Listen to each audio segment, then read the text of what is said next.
Good afternoon. Welcome back to another edition of the B&H Virtual Event Space. You are tuned in to Wildlife Masterclass, hosted by Delkin Devices. So a huge thank you to our sponsors for today's event. And I'd like to welcome multiple award-winning photographer, Harry Skegs. Harry, how's it going? Very well, thank you. It's great to be here. Thank you for inviting me. No, it's a pleasure to have you on. I'm super excited. We were just talking before we went live about how many of us will only get to see the world through your eyes. So today's going to be a trip around the world through the eyes of Harry. We will invite any questions that you guys have. Harry's got a couple different sections here. So if you want to ask questions during, feel free to ask. And we'll see if we can get some of those answered. I'd like to welcome everybody joining us from Facebook, Vimeo, live stream. If you guys do have any questions over there, just feel free to drop them into the the comments section. And I'd like to thank the team over at Delkin Devices. We have Jen behind the scenes there. So if you guys do have any technical questions regarding any gear stuff, feel free to drop those in as well. But Harry, I'm going to turn it over to you. See you in a little bit. Right, just sharing my screen now. So first of all, I want to say a huge thank you for all of you joining. It's always a real privilege to share my work. This masterclass, it's really intended to be pretty agnostic. So it's not equipment specific. It doesn't matter what you're shooting. All of this stuff should apply. And whilst obviously majority of it is wildlife based, all of the principles I'm talking about here apply to whatever medium you want to photograph, whether that's landscape or portraiture. It should all be pretty relatable. So I've been super fortunate in my life to travel across the world, and I'm an entirely self-taught shooter, and I've made so many mistakes across the time and learned so much out in the field. Really, what this masterclass intended to do is just to distill the lessons that I've learned and to help you elevate your work to the next level. So what I want to start about is breaking the rules of photography. Now, I'm sure that everyone on this call has heard about the rules of photography, you know, the rules of third, all of these kind of well-trodden paths. But I'm a huge believer in being authentic, being unique, your own vision. And the thing about the rules is that they're written by someone else. They're someone else's rules, they're someone else's vision. And they're really just a great rule of thumb. You know, they work, but up to an extent. And I want to just talk you through how these rules actually work as a language, which can be broken. So I'm going to start with a very basic photograph. This is one of my early photographs. It's very mundane. It's nothing very special, but I just want to talk you through how the rules work in this. And then we can distill why it can be broken. So you can see here, you draw a grid, you've got the very sort of obvious rule of thirds, you've got the weight off to the left. And the reason that works as a rule is because you've got movement across the image. So there is room for it to move into the image. Our eyes are very good at predicting movement. So it follows that route that the turtle is taking through the image and draws your eye throughout the entire frame, creating nice space. If you draw a diagonal, you can see that this gives a really dynamic swirling feeling.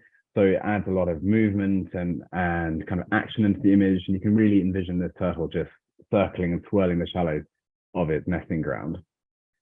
And finally, you can see that I've waited for a moment for it to pick up its head. So you're getting that eye contact.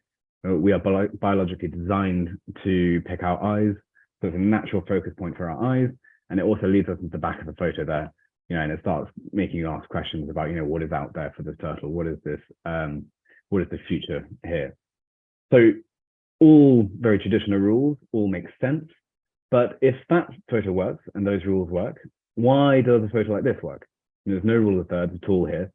And it's really because each of these rules, they're not a rule. They're just saying something about your photograph. Whereas in the previous example, you wanted your rule of thirds that created movement. Here, the total opposite, the center position, it creates a sense of balance, but also very strong composition. It's very imposing, and that really reflects the gorilla's personality. And whereas the rule of third is designed to make your eye move through the frame, so you're looking from left to right, here that's the total opposite of what I want you to do. I'm not particularly interested in you staying and looking around in the leaves. That's not where I want your eye to go. I want your eye to go into the eyes and hold that gaze, and it's very hard to escape it. Partly because it's an intimidating, enormous alpha male silverback, but also just because it's an inescapable composition. So this is probably the best tip that I've learned. This is a very personal tip of mine. And I think it applies to all types of photography, but particularly wildlife photography. I think we are prone to think that wildlife photography is about animals. True. But photography in general is about light. Now, often the least important part of a wildlife photograph is the animal. The most important part is the light. And we'll run through some examples. This is taken out in Papua New Guinea. I don't know if anyone on the Zoom has been here, but this is a very difficult place to take photographs. You are plagued by very high flat light and very dense primary rainforest, which creates just a staggering contrast. Dynamic range is just off the chart. So I'd had a really tough time out there. We hadn't had any golden hours to speak of. And this was the first time, after about 3 weeks, the first time that I just had iconic light. And what's really interesting about this photograph is actually what you can't see, the 180 degrees sort of behind me. And we're actually pulling away from a tribal sing-sing, which is a kind of display. It's a farewell display they do out there, and it's stunning. You know, it's headdresses and beautiful outfits, but the light is absolutely terrible. And so whilst everyone else is looking that way, I'm looking directly behind, waiting for this moment. You know, this egret hasn't taken flight yet. I'm just framed up this frame, and I'm waiting for anything to present itself as a subject.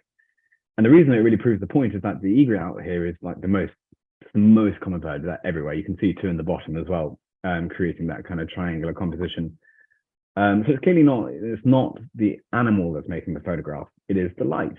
And it's not even the biggest part of the photograph. And yet by waiting for that, by identifying the light first and then letting the subject come into the frame, that's when you get your shot. Here's another good example. This is a tiger shark taken in Bahamas. And tiger sharks are interesting, like most sharks, they're kind of half asleep in the day. And they will actually swim in a figure of eight, a very kind of predictable figure of eight. And what that means is you can identify where that apex is in the middle of the figure of eight, knowing they'll pass you, and you can position yourself there and let it swim past you, basically.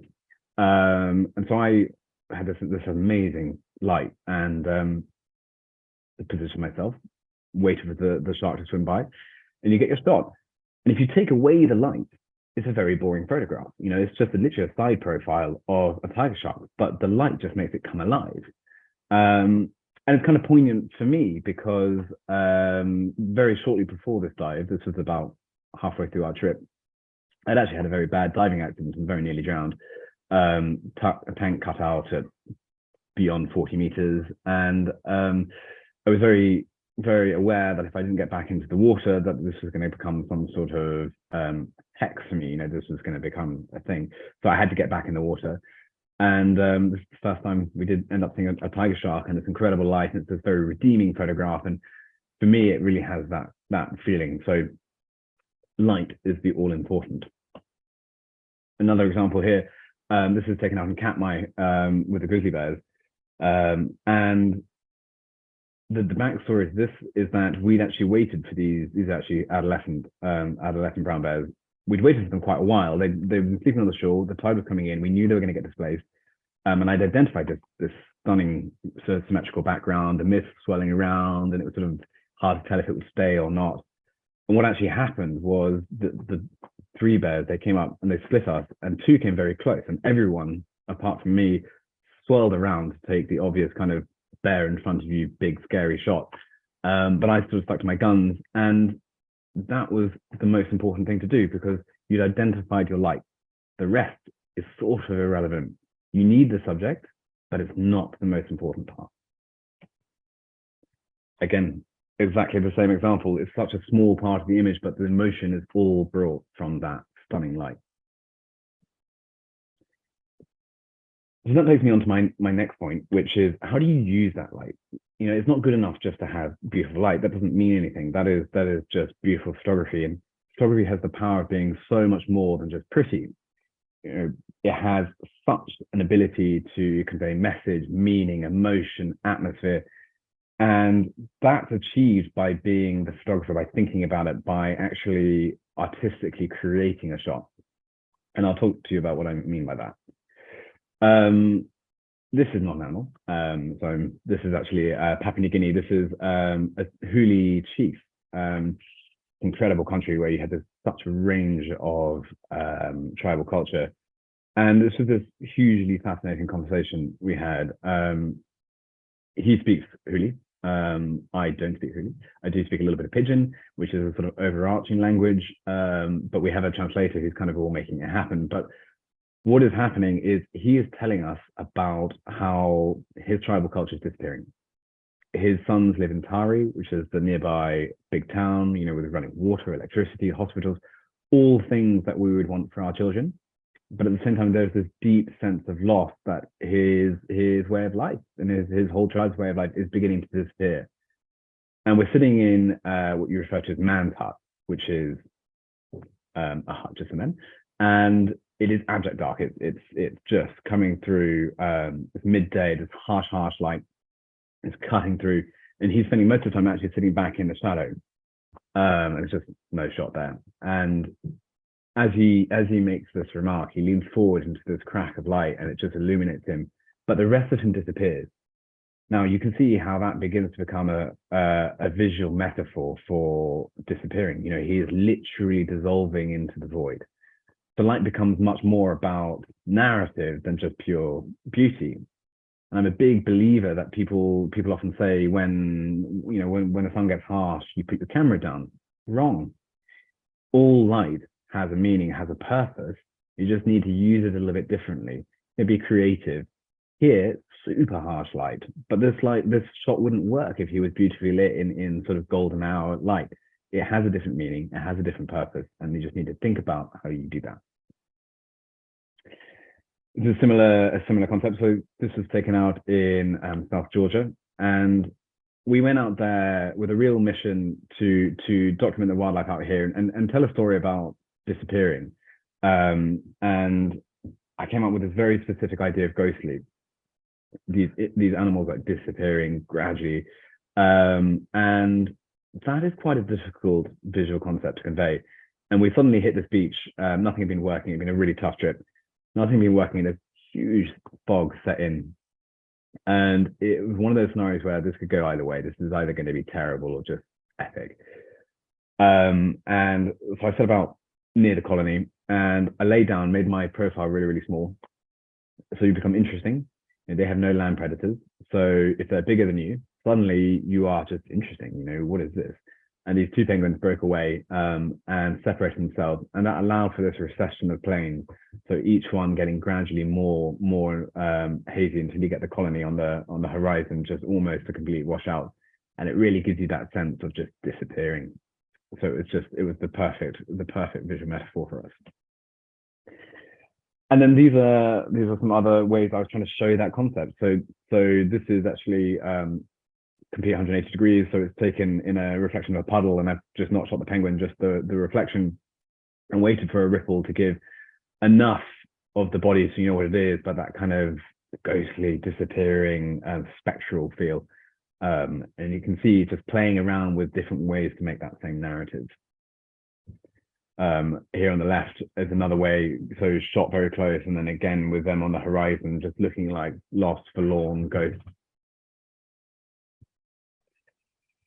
But what was really interesting about the trip was we went there thinking ghostly, disappearing, misery, global warming, and South Georgia surprised us, and it was this incredible country, incredible island, which has been so well preserved, where animals have really come back. The first fields were hunted to almost extinction, and now 95% of the world's population live there, millions upon millions, over 5 million of them.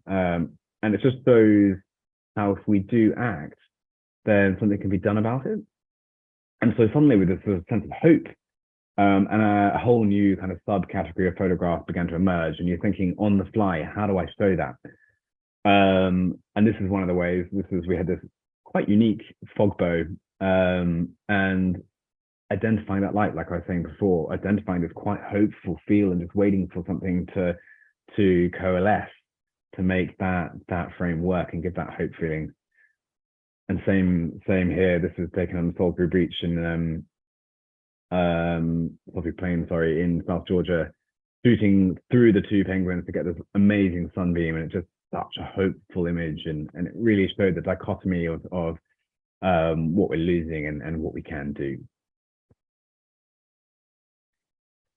To the plains of Africa, this is how I use light to do a story on giraffe extinction. Many people know about elephants and rhinos disappearing, and very few people realize that giraffes are disappearing at a much quicker rate. And it's this silent extinction of giraffe. And we wanted to do a story about this, and we had this incredible beam of light, and we were just rushing around trying to find a subject for it. And we got this beautiful Maasai giraffe, and he only did that for a millisecond. He was actually eating a very ugly acacia tree to the right. But because we'd identified the light and we'd identified the shot, as soon as it turned, just for a millisecond to look at us and walk away, because you'd identified it already, you can get the shot. Another two examples when you can just see here on the left, use light in a very similar way to the huli, but at the same time, what I'm trying to create here is a sense of foreboding in both of these images. This lion on the left is the print's called Scar, but the actual lion's called Jigger, and this is an adolescent male, a very big adolescent male. You can already see the mane's going black, which is a sign of high testosterone. So this will be an alpha male very soon, and to do that, he will probably have to kill another lion. So this is a lion with regicide on his mind, and to create that really foreboding sense by shooting it in midday, the time when you're meant to put your camera down, you can get the high contrast. You can underexpose, blow out the blacks, and just create this really, really provoking sense of terror and chaos. And same here with the Chimbu warrior on the right. This skeleton makeup wouldn't work in golden hour. You need this kind of terrifying inky black. So, do we have any questions, or shall I keep heading on? Harry, I'm actually going to jump in with a question here. Yeah, sure. Regarding your workflow when you're traveling, some of these images, I can't imagine losing or having a car formatted. Like, how do you? What's your workflow like when you're out traveling and you land some of these images where you're like, no, I gotta make sure that I protect this. So early in my career, I had a big data loss, and I am now mega paranoid, which is good. So I will I back up every day. I shoot on 2 cards, so you're splitting. So you have 2 copies of everything. Back up on a hard drive, back up on my computer as well. So I immediately have two copies. If there's anything which is literally a 10 out of 10 banger, I will do whatever I can to email it to myself as well, so I have it on the cloud. Normally in these places, if I'm somewhere where I have Wi-Fi, I will actually just upload them all to the cloud. But usually that's not the case. So I will have them on my laptop, I'll have them on my hard drive, and I will have them on the cards. I never delete them off the cards either. So you have them in 3 places. And then what I do is cards go in the hand luggage, laptop go in my other bag, and hard drives go in my hold luggage. And that way I know if one of the bags or 2 of the bags go missing, I still have them. And that way, you're guaranteed to get them home. And that's the most important thing. Okay. So redundancy on top of redundancy. Yeah, exactly. Always operate with maximum level of paranoia. All right. Paranoia is healthy in this regard. It is. I can't tell you how devastated I was when I had my data lost, and I just vowed never again. It's smart. So my next chapter is about I think an important skill, particularly in wildlife photography, but in all aspects of photography, which is pre-visualization. And what I mean about that is often so little is in your control. Particularly with wildlife photography, you're not in control of the light, you're not in control of the sightings, the interactions, pretty much anything. So when a moment presents itself, you can't be entirely reactive because you're just going to miss it. And that's not ever coming back. You can't recreate that. When it's gone, it's gone. And so it's very important to have a very clear idea of what it is you're looking for long before you've taken it.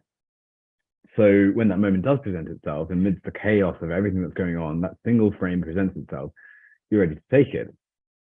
And for me, that often takes a narrative form. So, I'm deciding beforehand, what is it I want to say with my photograph? Because that helps identify your worldview when you're looking at these things. You are isolating individual frames within the whole context of what's going on, which actually say something rather than just depict something. And I run you through kind of how that works. This is not my photograph, not a very good photograph. But this is the Camargue horses out in South France, and this is how they're usually seen. Most people go out there and they hire these guys at the back. You can see with his hand up. They're called the Gardiens, which are essentially French cowboys, basically. And they will herd these otherwise semi-wild to wild horses, and they'll herd them for photographs, run them through waves, splashing around, and you can get some very amazing photographs. But it's not what they are actually like. This is not natural behavior. And I'm a huge believer that everything in my work should be natural, wild, free, showing their natural behavior and their natural habitat. So this is exactly the opposite of what I wanted to do. Instead, I went out there with this objective of showing them what they're really like. And this is much more how you will see them. They live in the marshlands, not in the beaches. Most of the time you see people photograph on the beaches. They have to be driven to get there. They don't like it. They hate the waves. They hate the sea. They only go there to chase. They live in the marshes, and they actually spend most of the time doing absolutely nothing. Just standing there, very docile, super friendly, but they won't move unless they absolutely have to. And I believe that they are much more beautiful for that. And that's what I wanted to show people. So here you can see, this is out in one of the marshes. They stand so still that I've been able to get up into a puddle, kneel, wait for the ripples to subside, and they haven't moved a muscle, and you can get an almost perfect reflection. This is them at their absolute best. So calm, so placid. And that creates a very calm photograph. And I'm a big believer that composition and atmosphere of photographs should reflect their personality. And you can see with this quite pyramidal composition, it's a very stable, very sturdy kind of structurally sound composition, and it creates this easy, calm, structured feel to it. So really using composition and framing to reflect their personality. Same thing here. This is another one of the marshes. You can see how friendly they are. They are honestly within, I could easily touch the face if I wanted to. Very inquisitive, but none of this crashing around, none of this power. They are just the most friendly, most beautiful animals. And you can see, the one ear is kind of cocked and he's interested, but a little bit sort of what's going on here. And this is the lead female, and you can see the two sub-females who are there behind, and the composition used to kind of show that hierarchy. But placid, beautiful animals, not this chaotic and frenzy. Even here with the stallions, they don't have an aggressive bone in their body. So here they're sparring, but you can see how gentle it is. There's almost sort of coy nibble, and a slightly shy eye looking at you, and even with this kind of what could be ostensibly aggressive or raw power, it still feels calm and friendly and playful. So that takes me on to my next point. You've pre-visualized, you've chosen a story maybe, or a story is unveiling as you go along. Now, how do you go about telling that story? And I kind of want to show how I do that. This is not, again, one of my photographs, but not a good photograph, but it kind of shows my point. There's nothing wrong with this photograph, right? Like it's rule of thirds. You've got some nice complementary colors, the yellows and the blues. You've got some good eye contact. You've even got a little bit of movement there. But if someone was to ask you, what does this photograph say? The truth is very little. It's big. It's quite scary. It's quite factual. And I think photography has the ability to be so much more. We're all now photographers in some way, whether you've got a phone or the latest Z9. And it's not exciting to see just factual images. You know, we know what a polar bear looks like. We can Google it. It's easy. So we need to be thinking harder about what it is we're doing with these. So this is what I was coming up with instead. And what I love about this photograph is that when I submitted this to the Royal Photographic Society, this was quite early in my career. I submitted this to Royal Photographic Society. They told me this photograph was wrong. Now I love that because, according to who, you know, there's no international panel of photography, and every reason that I was given that it was wrong showed that they didn't understand the photograph. You know, so I was told bear's facing the wrong way. True. Angle's too high. True. But what this photograph was about, this is a Nat Geo story. This was about the disappearing populations of polar bears and habitat destruction. Is meant to feel lonely. This is meant to feel forlorn, sad. And I think if you have the other photograph, the one before, there's nothing forlorn or sad about that. There is nothing emotive about that. It's just what you expect a polar bear to look like. This has that sense of just, you know, abject loneliness in this lonely world of white, where these polar bears eke out a difficult survival. So I love that criticism. You know, it was something which I took hard, I think, when I started, and now I look back at it and you go, you know, that's the making of a photographer. You know, you're telling it differently, and if people react that way, it's because you are doing something different. And I think that's absolutely right. Same thing here. So this is taken out in Antarctica, and I really wanted something which spoke to the sort of paradox of Antarctica, which is incredibly colossal, powerful continent. You know, unlike any other really, but at the same time immensely fragile. And that is a difficult concept to convey. So I wanted to find a visual metaphor for saying that. And this was the last photograph I took in Antarctica. Antarctica had been a write-off for me. We had terrible light, and it just hadn't really worked. And as we sailed away from Elephant Island, made famous by Shackleton, which was our last harbor before we flew to sailed to South Georgia. I was literally lamenting to our cameraman how we hadn't seen big icebergs with penguins. I really wanted to see that, and we didn't see that. And as I was doing this, behind him in the porthole, this huge, indescribably large iceberg slipped behind his head, and I sprinted out, and everyone thought I was an absolute lunatic. But here we were, this absolutely perfect metaphor, because you have this massive size, but at the same time, this crack which runs right through it threatens to throw tons of ice on these penguins. So you have this colossal size, but at the same time, complete fragility. The perfect metaphor. And what I absolutely love, and it's quite hard to see at this size, but if you follow the sort of the serpentine line through the colony of penguins, just on the water's horizon there's a whale fluke, which was actually, as it happens, a literal fluke for me. I didn't see it at all, but it just shows the huge scale of this thing, and incredible place, but at the same time, terrifyingly fragile.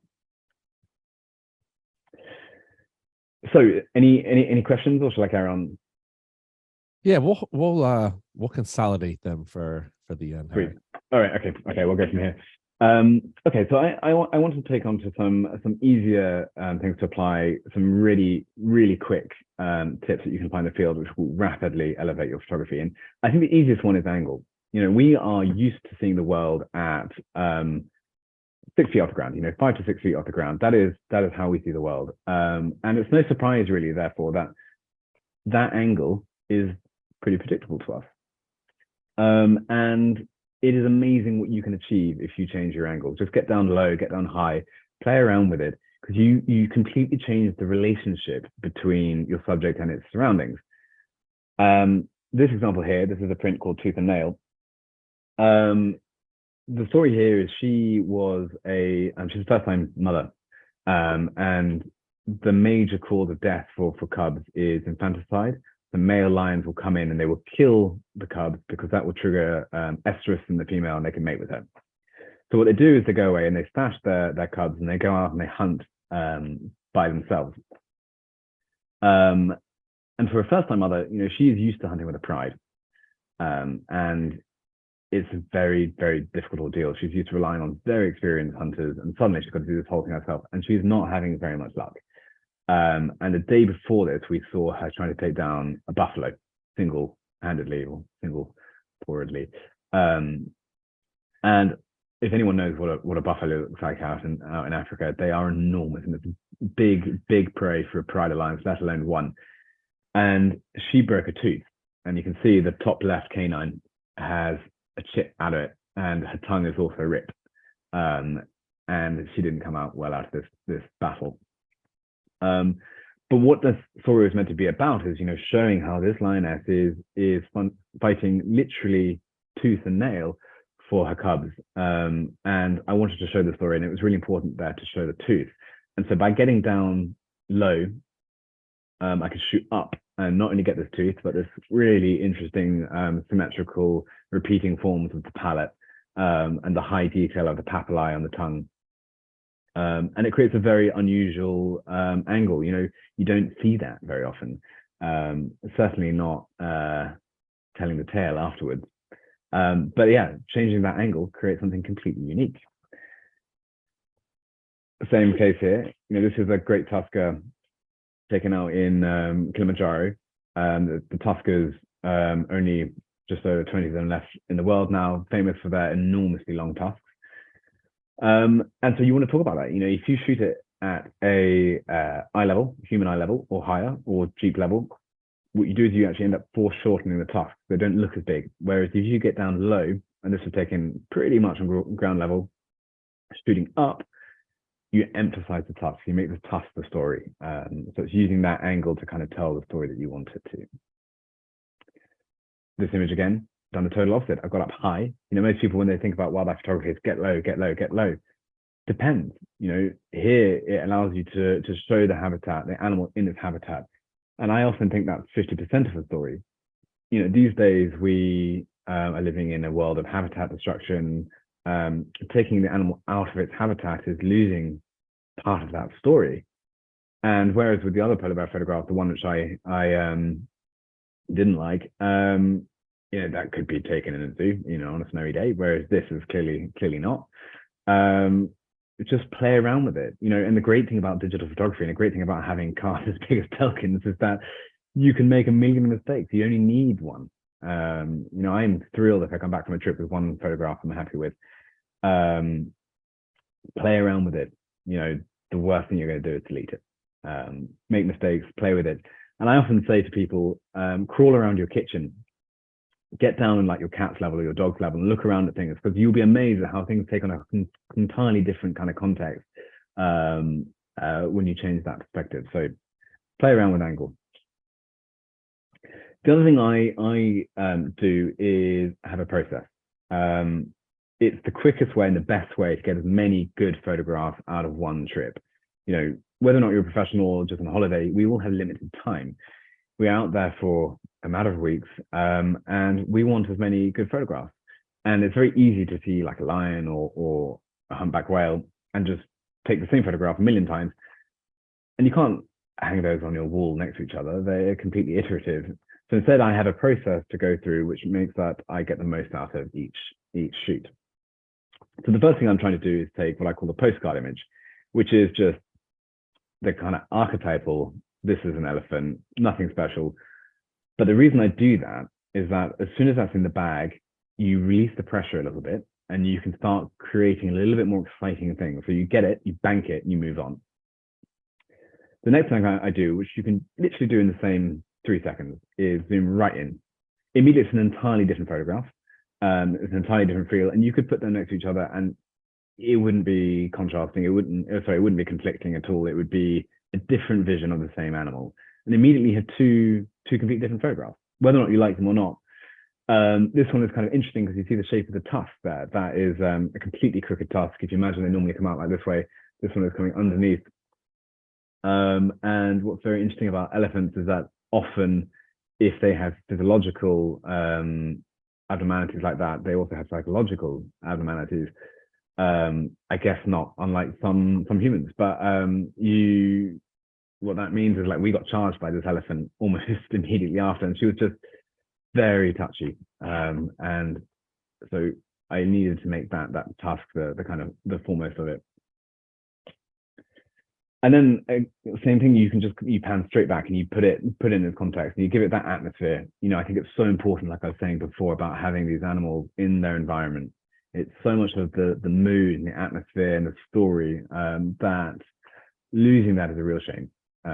And particularly when you've got Kilimanjaro in the background. I mean, it would be rude not to. And this is Ulysses again with the beautiful great tusks. And actually, I mean, this was probably the most emotional story of my career, I think. Many of you may have heard of Tim, the tusker out in Ambercelli, who died a few years back. He was the iconic tusker out in Ambercelli, and he died as we were on the plane to get out to Ambercelli. We were literally flying from Nairobi to Ambercelli, and we heard about it, and it was devastating. I'd actually never seen Tim. He was also the only tusker that you could regularly see out there at the time. Now there are some more who've come in, but at that time it was Tim or nothing really. And we didn't really know what to expect. We went out there, and a day went by, and suddenly I was there with my my then girlfriend, but actually I proposed to her on the trip, and she'd never been to Africa before. And she said to me, Harry, there's an elephant with really big tusks. And I sort of rather nonchalantly was like, oh, it can't be a tusker. So we looked at it, and then suddenly both me and the guide were like, dude had very big tusks. And here it was. This was Ulysses. And Ulysses was, I don't know if you can use the term friend, but he was very close with Tim. As adolescent males, they get kicked out of the herd, and the males will often hang around with each other for sort of emotional support. And as young elephants, they were very close, and they went their separate ways. And then here was Ulysses. He'd not been seen for 2 years, 3 years in Ambercelli. Here he was, not 100 yards from where Tim had passed away.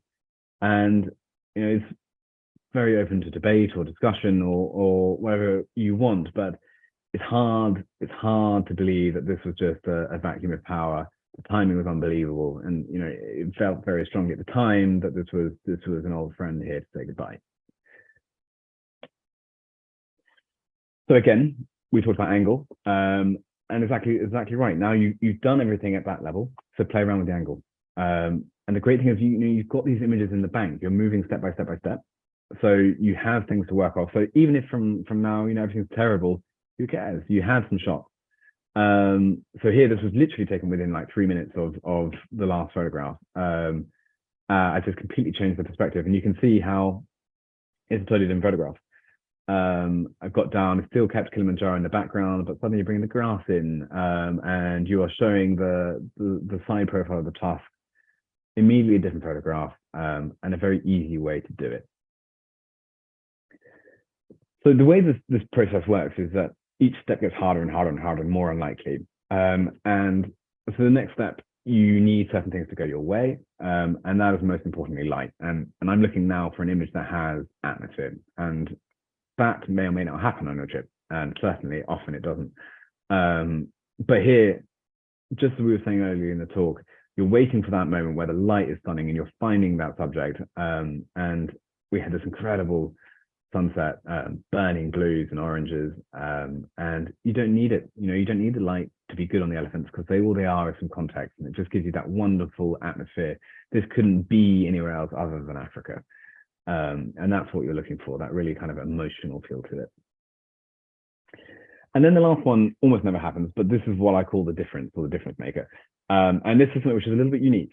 And the reason this is unique is this is the story I wanted to tell, which is about the matriarch, and particularly the sort of becoming of a matriarch. So you have these amazing female leaders who can traverse thousands of miles in search of water and restore all this information. Literally a lifetime to become these leaders, and they will defend their herd and lead them away from trouble. I've seen elephants throwing up a fit because they're in a place where 10 years ago there were electric fences and there aren't anymore, but they've remembered that. They know exactly where it used to be. incredible wealth of knowledge. But you don't learn that overnight. You become that. You can see in this photograph, this is the becoming of a matriarch. You've got the juvenile in the far distance, and then the sub-adult, and then that is all emerging into this matriarch at the front. And she's literally, we could almost touch it. This is taken with a wide angle. And so it has that unique narrative, which I think is sort of almost impossible to replicate. So this leads me to my last point, and this is quite a personal view, but at the same time, I think it's really, really important. We kind of touched on it already, but the art of suggestion in photography, I think, is really important. I think photography started as a very factual art. If you think before the conception of photography, the leading modes of art were history painting and very hyper realistic painting, because that was the fascination. As soon as photography came, you have something which perfectly replicates the world. So why do you need that? And you had a real break from traditional forms of painting towards impressionism and fauvism and cubism, because this realism was being done by another art form. However, I think we are now all so au fait with this that it's no longer good enough. And I'll show you what I mean.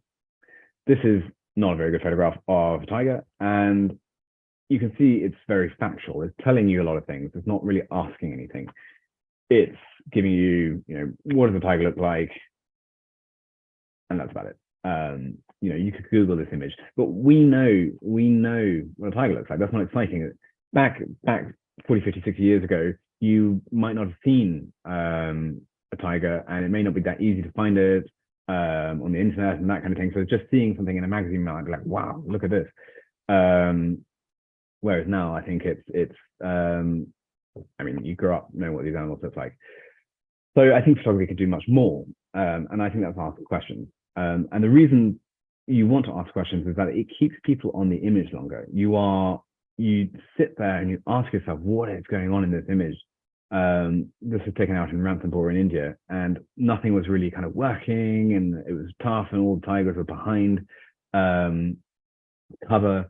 And so instead of just trying to do the archetypal tiger photograph, I tried to play around with other things. And by shooting it through very near foliage, you allow them to blow out into this wonderful bokeh. And it just makes you ask all these questions of, what are these greens? Are the eyes actually that color? What's happening here? Are you the prey? Are you the hunter? What is the dynamic happening here? And it just creates a really unique image. And I think unique is so important in a world where you have complete saturation. There are 880 million users a month on Instagram. These photographs are done to death, and it's become a trend in photography, really, to kind of almost imitate others. I think the single best thing you can do is be unique. And that will instantly help your photograph stand out. And just think about whether your photograph answering or asking questions. And that is it. Any hands up for questions? Oh, we have a bunch, Harry. That was amazing information, and really just your perspective and your outlook. We got this in one of the comments, that your perspective, the way you go about this, the way that you photograph the animals, and your approach to wildlife photography in general is just refreshing. It's intriguing. So huge thank you for you. I'm going to start pleasure. My favorite question, I think, that's come in, because it's so well thought out. I love this. Mike, joining us on Vimeo, says, in the first Kilimanjaro photo, could you comment on the value of the bird to the composition? Oh, great question. It's actually what makes the photograph in my mind. It gives you a bit of context, gives you a bit of scale. It's so important. I think what it adds is a third plane. At the moment, you've got two planes, which is really an elephant in background. And suddenly you've got this little item which gives A, scale to that enormous elephant, but B, a third plane, a kind of receding thing. I always think in three planes, and I think each photograph has to have at least two planes of interest to make it interesting. But to have a third is an absolute jackpot. So it's super important, I think, a really critical part of photograph. And when obviously, because in the world of digital, and particularly when you've got super fast cards, you can take a million photographs, right? So when I was choosing this image, it was definitely, that was the bird which made me choose that one for sure. So good question. Interesting. Okay. We're going to dive into gear. You know, it's inevitable. We're going to get into gear eventually whenever we're talking about this. So I'm going to kind of wrap up a lot of what I've been seeing in the comments and the questions. When a lot of people are getting ready to go on safaris, or these are, you know, trips of a lifetime, and people want to make sure that they're prepared for them gear wise, what is a good, safe, usable range as far as focal length that people will want to when you're bringing gear? Say somebody doesn't have the Mm. option to bring every single lens and they want to Yeah, kind of sure. consolidate that. What is a good, safe range? I mean, I'm guessing you don't want to be out there and say, "Oh man, I'm about, you know, 200 to 400 millimeters short." What do you recommend? Well, so the kind of the lesson I learned from all of these is you never have quite what you want. It's always could have been more, right? So you work with what you got. I'm actually a big believer in wide angle. I actually don't use very many telephotos. Um, the best thing you can do is work with your guide to frame a shot with whatever equipment you have. But at the same time, you know, I think the beauty of the advancements in technology mean that zoom lenses are incredible in a way that they didn't used to be even sort of 5, 6 years ago.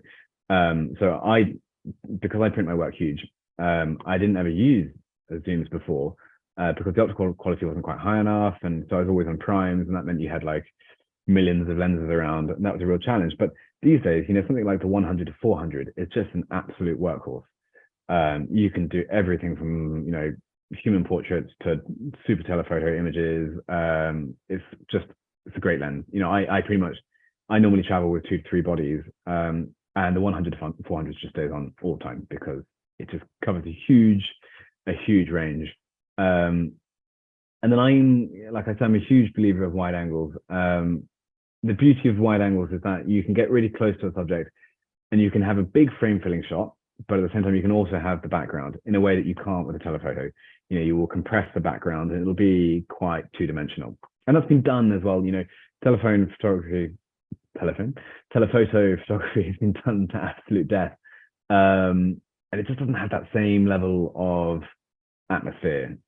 I mean, it can obviously if done well, but just getting close to something like this elephant and then having the context, I think makes a huge difference. Yeah, so 100 to 400, great lens. I think 70 to 200, there's quite a lot of overlap in that, but normally they're 2.8. So, you know, if it's going to be, you're shooting in low light, and then I would go with something like a 24 to 70.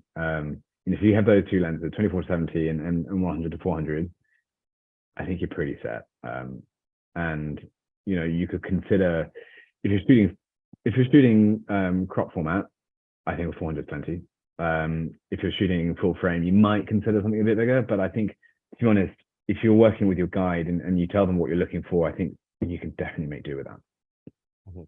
Now, as far as how close you're getting, we had some people asking how close you are to the wildlife. How close are you normally? Is this something that you can, when you're researching companies to use to go on these various excursions, is that a question that you would bring up?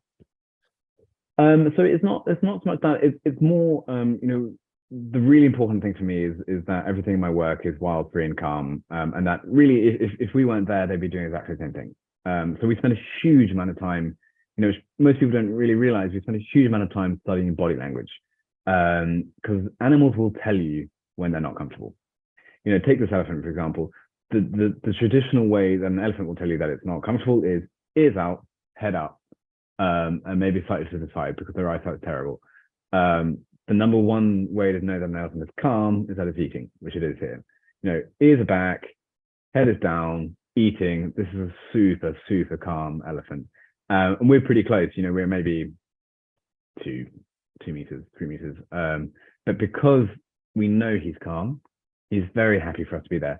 And what we do instead of just sort of driving up to an elephant and getting in front of its face and clicking away some photographs, it's really important to predict their behavior.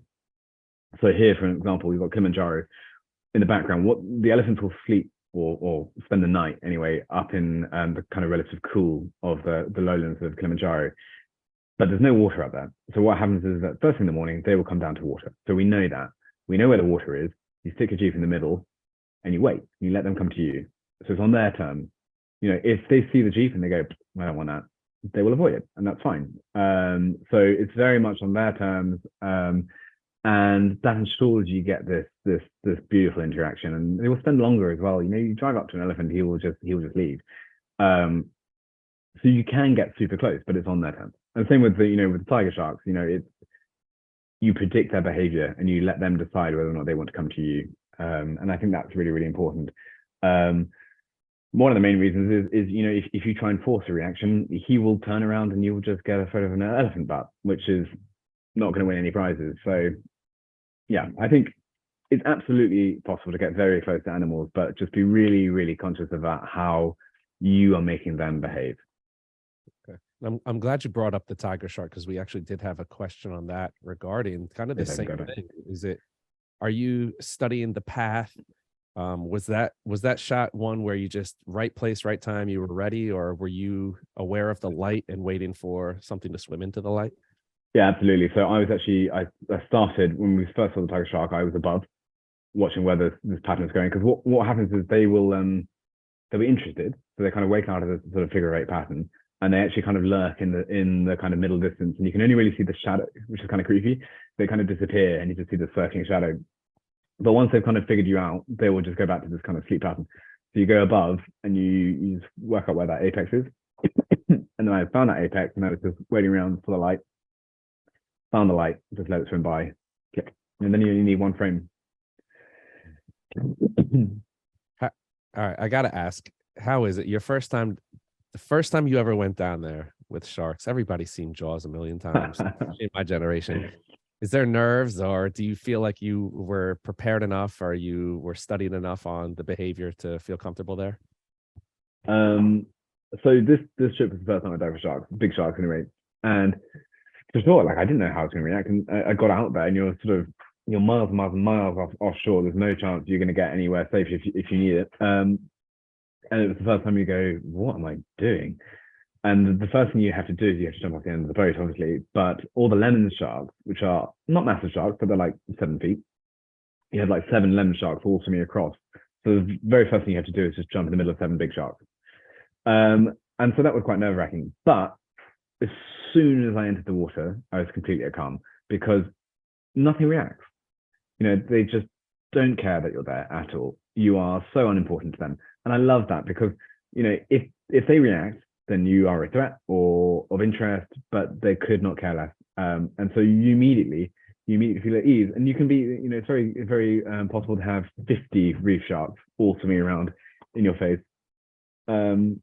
But they couldn't care whether you live or die, frankly. You're not on their radar. And yeah, it meant that I didn't feel stressed at all. And actually I grew up with a bit of a fear of sharks, as many people do. Like you say, we've all seen Jaws and scary animals. But what's interesting is the producer of Jaws, I think it's the producer, is now one of the world's biggest shark conservationists, because he made this, or helped make this villain, which they're not. And actually, sharks are one of the most predictable animals. I feel much safer in the water with a shark than I do with most humans, frankly. I've never swum with sharks, but I can second that. I'm gonna back you up on that. Now, we had a lot of interest in color theory, and particularly, how do you choose between black and white and color? Is this something that you're cognizant of at the time you're taking the photo, or is that processing? Yeah.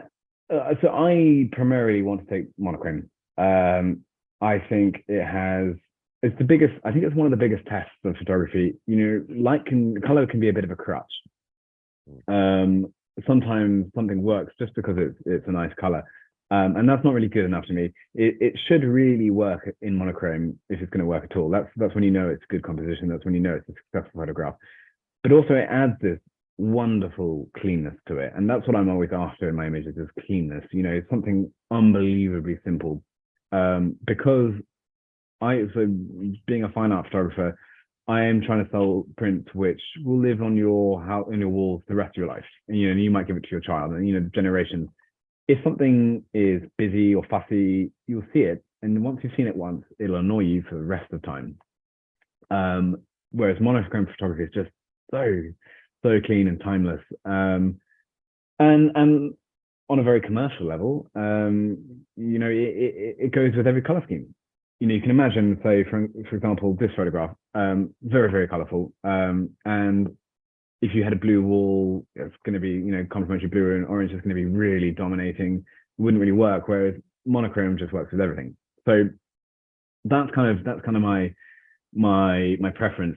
But there are times when part of the story and the emotion is coming from the color, and you can't really lose it. So, for example, this one here, you could shoot in monochrome, but really, what I was trying to explore was this amazing country, Papua New Guinea, where they are being thrust into the first world, into the sort of modern world, I should say, and there's this kind of burgeoning economy and healthcare and all this kind of stuff. But at the same time, they're losing so much in culture and wildlife, and their forests are being ripped apart. And so you have this kind of contrast between quite a hopeful feel and quite a brooding, menacing feel at the same time.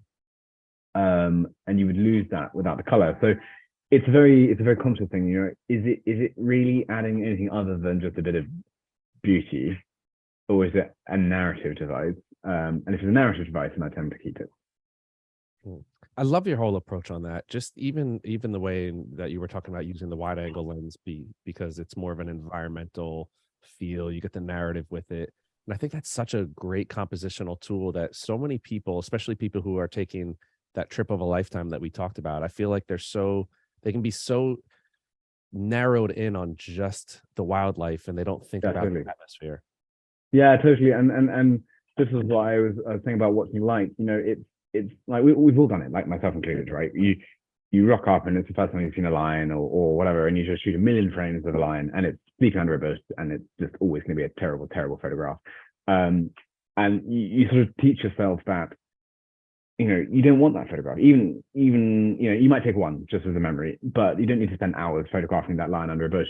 Much better to just be always looking at the horizons and just seeing where the light is, because the smallest subject in great light is quite capable of being the best photograph of your life, but the most enigmatic subject in terrible light will always be a bad photograph.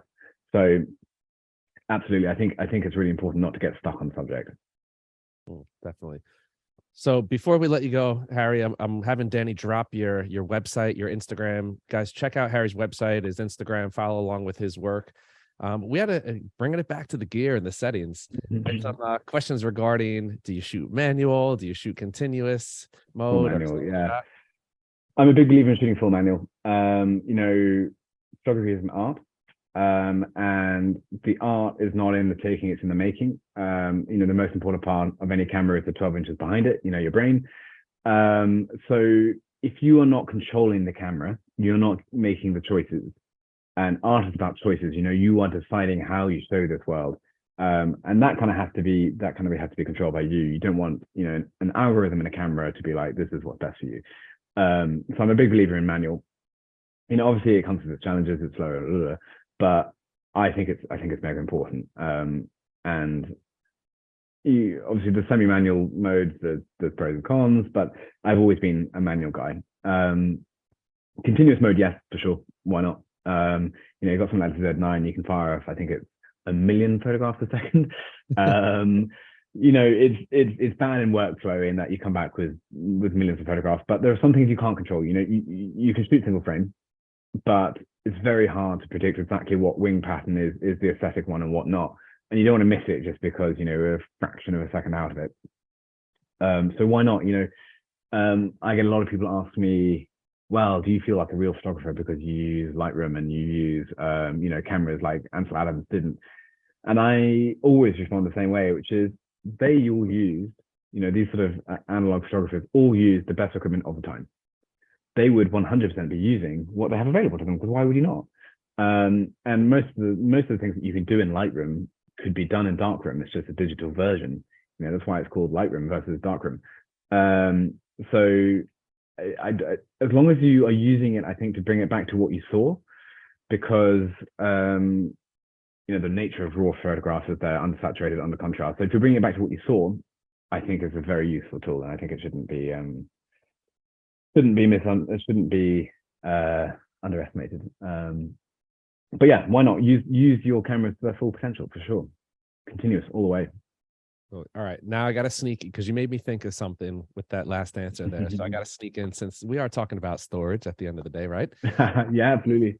There's two schools of thought, right? There's 128 gig card and just rip and run and fill it up. And then there's people that I know that are like, no, 32 gig, boom, 32 gig at a time, and they take it out, put it in their storage. Are you big capacity or smaller capacity? I'm a big capacity because you know, I it comes back to the processing. I like to keep all the photographs on it rather than deleting it because I'm just constantly paranoid that I might take off today's photographs and I didn't actually put them on the computer correctly, and then I formatted the card and I put it back in and I just lost them. It builds an extra level of contingency. If I just don't delete anything, I take them off and I duplicate them, and I also will do two cards at the same time. But why not? You know, you've got these amazing cards which are huge and so fast, and use them for everything you've got. You're not going to fill them up in one day for sure, but you know, it just gives you that extra level of security, and I love that about the Delkin cards. They are just unbelievable in a way that it's just we didn't have like a few years ago, or certainly not for like an absolute fortune. So yeah, I think go big or go home. Look, storage is cheap now. Jen, I'm gonna steal your line because I love that analogy about memory cards being the tires on the car. We always think about the car, we never think about the tires. It's one of those expenses. It's like, but you really should have multiple cards. And really that's where it's like a seatbelt as well. I mean, like people, you can have an R8, Audi R8 or Aston Martin, but if it hasn't got a seatbelt, you're going to go through the window. Same as you can have the best camera in the world, but if you have a car issue, your photos are gone. And there is nothing, I can tell you from personal experience, there's nothing worse than being out in the street where you can't go and buy new cards and the card's gone. So it's such an important investment. Yeah, I wholeheartedly believe that. Totally. We can tell. As anybody who's ever lost a hard drive or images, the worst. You never forget it. You never let yourself down for that. So no, Harry, this was awesome. Honestly, man, I can't thank you enough for coming on here. Just no, it was a pleasure. And expertise. The only thing more beautiful than your work is your approach to the work, and that's just thank you. That means a lot. I appreciate that a lot. Yeah, no, it was a real privilege. I'm really honored to be here, and it's always a pleasure to share my work with people. Awesome. Well, Harry, thank you. A huge thank you to, of course, our host for today's event, Delkin Devices, the team, Steve, Jen, behind the scenes that made this happen. Huge thank you to everybody and to all of our viewers out there for not only listening, watching, but engaging with us and getting your questions in. We do this for all of you out there. So huge thank you to everybody involved in this production. But it's all we got for today. Another rendition of the B-Nature Virtual Event Spaces in the books. Catch y'all next time.